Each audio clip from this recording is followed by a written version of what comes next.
ऐसा है, किसानों के लिए भिंडी की फसल के अंदर में अगर प्रॉफिट कमाना है तो दो चीज़ें पे ध्यान देना है। एक होना चाहिए कि अच्छी पैदावार और दूसरा अच्छा क्वालिटी।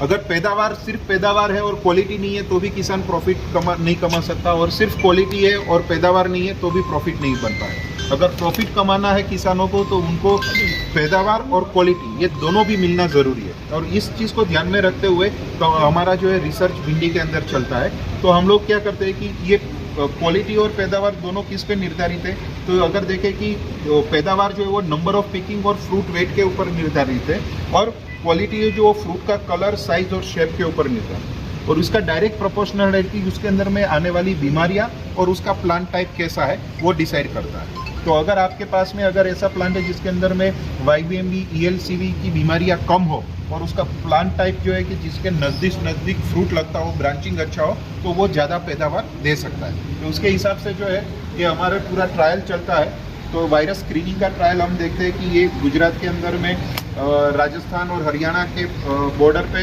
उसके बाद में उत्तर प्रदेश वाराणसी में, महाराष्ट्र के अंदर में, कर्नाटक के अंदर में और तमिलनाडु के अंदर में ये पूरा हम लोग ट्रायल लेते हैं। आंध्र प्रदेश को लेके हम लोग ये पूरा स्क्रीनिंग ट्रायल करते हैं और उसमें से वेराइटी का सिलेक्शन करते हैं। ये सभी हॉटस्पॉट एरिया है जहाँ पे सबसे ज़्यादा वायरस आता है। यहाँ देखिए, ये हमारे ट्रायल का फोटो है, यहाँ YVMB पूरा लगा हुआ है और ये वेराइटी के अंदर में बिल्कुल नहीं है। सेम वे यहाँ पे देखेंगे तो ये ELCV, इसके अंदर में पूरा ELCV वायरस आ गया है और ये एकदम हेल्दी प्लांट है। तो इस प्रकार से पूरा वेराइटी का स्क्रीनिंग होता है और स्क्रीनिंग के माध्यम से जो वेराइटी सिलेक्ट होती है उसका क्वालिटी चेक होता है, यानी कि उसका फ्रूट कलर, उसका फ्रूट का लेंथ, उसके ऊपर दाने तो नहीं दिख रहे, उसका टिपिंग क्वालिटी, तो इस प्रकार से पूरा चेक किया जाता है और बाद में वो वेराइटी लॉन्च करते हैं। ये देखेंगे इसके अंदर में बिल्कुल येलो रिंग नहीं है।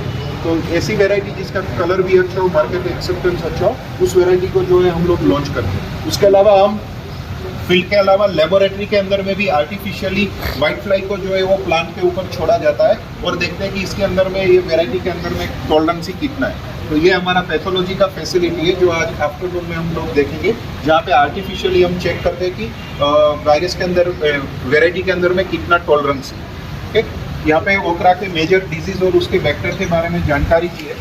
तो डिजीज़ तो आपने सब जानते हैं कि कैसा दिखता है, YVMB और OLCV, लेकिन सबसे बड़ी बात है कि व्हाइट फ्लाई जो है ये मेन कंसर्न है। आज किसानों को हर 4 दिन में स्प्रे राउंड करना पड़ता है, फिर भी कंट्रोल नहीं होता। तो ये व्हाइट फ्लाई की वजह से ये दोनों भी वायरस जो है ट्रांसमिट होते हैं। इसके अलावा यहाँ पे हमने भिंडी की कुछ कल्चरल प्रैक्टिस, न्यूट्रिशन मैनेजमेंट जो है वो दिया है। अलग अलग राज्यों के हिसाब से, ज़मीन के हिसाब से इसमें बदलाव कर सकते हैं। ये एक जनरल इंफॉर्मेशन है आप लोगों के लिए। और जो भिंडी की बात करें तो ये हमारी टॉप वेराइटीज़ है, हर राज्य के लिए अलग अलग है, जिसमें अपने राजस्थान के लिए ये 2 वेराइटी हमने सिलेक्ट की है। एक तो है 15-13 जो ऑलरेडी आप बेच रहे हो और एक मार्केट में 2 साल से काफ़ी अच्छा परफॉर्मेंस दे रही है, और दूसरा जो इस बार हम देख के आए, अभी फील्ड में भी आप सब लोगों ने देखा, वो है दरोगा KSP 1810 खेत का रखवाला। Thank you doctor Rohit Yadav, thank you very much.